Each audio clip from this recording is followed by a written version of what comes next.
भाई अगर तुम प्यार करते हो ना तो ले और रिश्ता अपने माँ बाप को मना लो। ऐसे कौन रिजेक्ट करता है कि लड़की का बाप कुछ नहीं करता?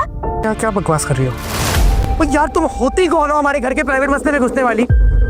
ड्रामा कफील की एपिसोड नंबर 19 के अंदर दनीन एक बेवकूफ़ी करती है जिसकी वजह से सुबह उसे डांटता है और गुस्से में वो घर छोड़ के चले जाती है। असल में होता कुछ ऐसा है कि जवेरिया के रिश्ते के लिए इनकार हो जाता है। अब ना उसके पीछे जामी का सारा मामला होता है कि जामी की जो रेपो होती है ना मार्केट में बहुत ही ख़राब होती है। इसका पता चल जाता है जवेरिया के होने वाले शोहर को और उसका वालिद इनकार कर देता है।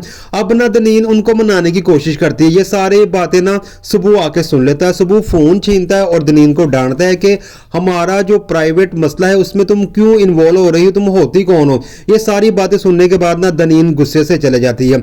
उधर ना ज़ेबा ने एक सोने की अंगूठी रखी होती है अपने लिए, लेकिन जामी को असल में पैसों की ज़रूरत होती है। उसके पास पैसे ख़त्म हो चुके होते हैं। वो जवेरिया से भी मांगता है, लेकिन जवेरिया को गुस्सा होता है कि मेरे बाबा की वजह से ना मेरे रिश्ते के लिए इनकार हो गया।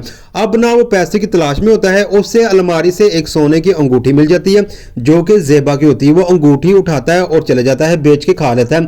अब ज़ेबा जब वो अंगूठी ढूंढती है तो उसको वो अंगूठी नहीं मिलती और जैसे ही वो सबू को बताती है, सबू कहता है कि हमारे घर में चोरी नहीं हुई, असल में हमारे घर में एक ही बंदा चोर है जो ये अंगूठी लेके जा चुका हुआ।